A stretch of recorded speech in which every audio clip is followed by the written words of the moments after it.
দক্ষিণ এশিয়ার ভূ রাজনৈতিক অঙ্গনে এক নতুন ও অত্যন্ত উদ্বেগজনক পরিস্থিতি তৈরি হয়েছে, যার কেন্দ্রে রয়েছে বাংলাদেশ, পাকিস্তান এবং তুরস্কের এক আপাত সামরিক জোট, যার নিশানা বলে মনে হচ্ছে ভারত। সম্প্রতি বাংলাদেশ নৌবাহিনীর একটি ঘোষণা এই জল্পনার পারদ ছড়িয়ে দিয়েছে, যা থেকে এটাই মনে হচ্ছে যে ঢাকা যুদ্ধের জন্য প্রস্তুতি নিচ্ছে, বিশেষ করে সেই পাকিস্তানের সঙ্গে হাত মেলানো যারা কিছুদিন আগেই ভারতের কাছে এক কূটনৈতিক ও সামরিকভাবে নাস্তানাবুদ হয়েছে। তা পরিস্থিতিকে আরও ঘনীভূত করেছে। বাংলাদেশ নৌবাহিনী তাদের সামাজিক যোগাযোগ মাধ্যমে একটি বিশেষ সতর্কতা জারি করেছে, যেখানে বলা হয়েছে যে আগামী 29 ও 30 ডিসেম্বর 2025 তারিখে বঙ্গোপসাগরের একটি নির্দিষ্ট এলাকায় ভারী গোলাবর্ষণের কার্যক্রম চালানো হবে। এই সময়ে এই এলাকায় সব ধরনের জলযান চলাচল থেকে বিরত থাকতে অনুরোধ করা হয়েছে। এই ঘোষণার পর থেকেই আন্তর্জাতিক মহলে জল্পনা শুরু হয়েছে যে বাংলাদেশের আসল উদ্দেশ্য কি।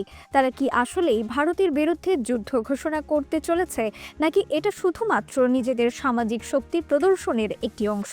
যে কোনো সার্বভৌম রাষ্ট্রই তার সামরিক শক্তি বৃদ্ধি করতে পারে, কিন্তু বাংলাদেশ যেভাবে বারবার ভারতকে প্ররোচনা দেওয়ার চেষ্টা করছে, তাতে একটা স্পষ্ট ইঙ্গিত মেলে। বিশ্লেষকদের মতে বাংলাদেশ যখন কোনো পদক্ষেপ নেয়, তার পেছনে কখনোই কোনো সরল উদ্দেশ্য থাকে না, বরং তা অনেক বেশি জটিল হয়। এই পরিস্থিতিতে আন্তর্জাতিক সম্পর্ক বিশেষজ্ঞরা একটি আকর্ষণীয় তুলনা টেনে বলছেন। তারা মনে করিয়ে দিচ্ছেন কিভাবে 1971 সালে অপারেশন সিন্দুরের আগে ভারত একটি নোটাম জারি করেছিল এবং তারপর হঠাৎ করে পাকিস্তানের বিরুদ্ধে এক চূড়ান্ত আঘাত হানে। বিশেষজ্ঞদের দাবি বাংলাদেশ আজকের সেই একই কৌশলের একটি হীন অনুকরণ করার চেষ্টা করছে। তারা বলছেন এটা এমন যেন একজন অপ্রশিক্ষিত ব্যক্তি একজন মাস্টারের কাজকে অনুকরণ করতে গিয়ে নিজেকেই বিপদে ফেলেছে।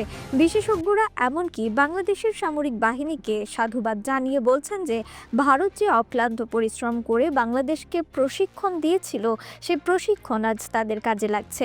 তারা বুঝতে পেরেছে কিভাবে একটি তথ্যযুদ্ধ বা জ্ঞান যুদ্ধের অংশ হিসেবে একটি বার্তা তৈরি করতে হয়। তবে এই পুরো ঘটনাকে অনেকটাই উড়িয়ে দিচ্ছেন অনেকে। তাদের যুক্তি, কোনো দেশ যদি নিজেদের সামরিক মহড়া বা অস্ত্র পরীক্ষার জন্য নোটাম জারি করে, তাহলে ভারত সেটাকে সবসময়ই সম্মান জানায়, কারণ ভারত কখনোই অন্য কোনো দেশের সার্বভৌমত্বের মধ্যে হস্তক্ষেপ করে না। গত মাসে ভারতীয় সেনাপ্রধান এবং বাংলাদেশ সেনাপ্রধানের মধ্যে যে বৈঠক হয়েছিল, সম্ভবত সেখানে এই বিষয়ে বিস্তারিত আলোচনাও হয়েছে। সেই আলোচনার বিষয়বস্তু বাইরের মাধ্যমে জানা সম্ভব নয়, তবে ধারণা করা হচ্ছে যে বাংলাদেশ তাদের এই পরিকল্পনার কথা আগেই জানিয়ে দিয়েছিল।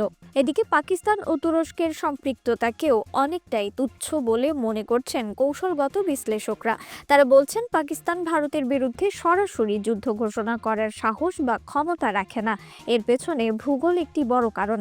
বাংলাদেশের মাথার উপরে চারদিকেই ভারতীয় ভূখণ্ড রয়েছে। পাকিস্তানকে বাংলাদেশে সামরিক সাহায্য পাঠাতে হলে ভারতের উত্তর সীমান্ত অতিক্রম করতে হবে, যা কল্পনার বাইরে, অথবা তাদের সমুদ্র পথে আসতে হবে, যেখানে ভারতীয় নৌবাহিনীর একচেটিয়া আধিপত্য রয়েছে। পাকিস্তান কথায় কথায় পারমাণবিক হামলার হুমকি দেয়, কিন্তু পারমাণবিক আঘাত শীতকালের মিষ্টি যেমন মোয়া নয় যে টুক করে খেয়ে ফেলা যায়। এর জন্য অনেক জটিল প্রক্রিয়া এবং প্রস্তুতির প্রয়োজন, যা পাকিস্তানের নেই। তাছাড়া ভারত ইতিমধ্যেই পাকিস্তানের সেই ভাড়া করা পারমাণবিক ঘাঁটিগুলোকে নিষ্ক্রিয় করে দিয়েছে। তুরস্কের ক্ষেত্রেও পরিস্থিতি একই। তুরস্ক একটি দেশ যারা কখন কার দিকে যায় তা বলা মুশকিল। তাদের বিশ্বাসঘাতকতার ইতিহাস রয়েছে। তারা বাংলাদেশের সঙ্গে হাত মিলিয়ে ভারতের ক্ষতি করার চেষ্টা করলেও তারা ভুলে যাচ্ছে যে ভারতের হাতে কী ধরনের সামরিক ক্ষমতা রয়েছে। সম্প্রতি ভারত INS অরিখাত থেকে সফলভাবে K4 ব্যালিস্টিক ক্ষেপণাস্ত্র পরীক্ষা করেছে, যা ভারতের সামরিক শক্তির এক নতুন উচ্চতার প্রমাণ। বিশ্লেষকদের মতে বর্তমানে বাংলাদেশে যারা ক্ষমতায় আছেন, তারা হয়তো একটি মাঝারি মানের গোলার শব্দ বা এর ক্ষয়ক্ষতি সম্পর্কে ধারণা পাবেন, কিন্তু তারা ভারতের একটি গ্রেড 1 আক্রমণের ধরন সম্পর্কে কোনো ধারণা রাখেন না।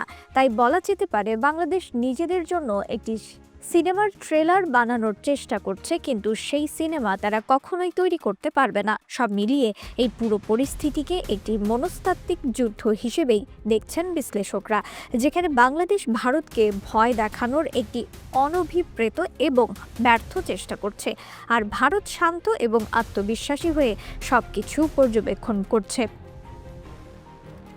রিফাত আর ইসলাম, ভোরের আকাশ।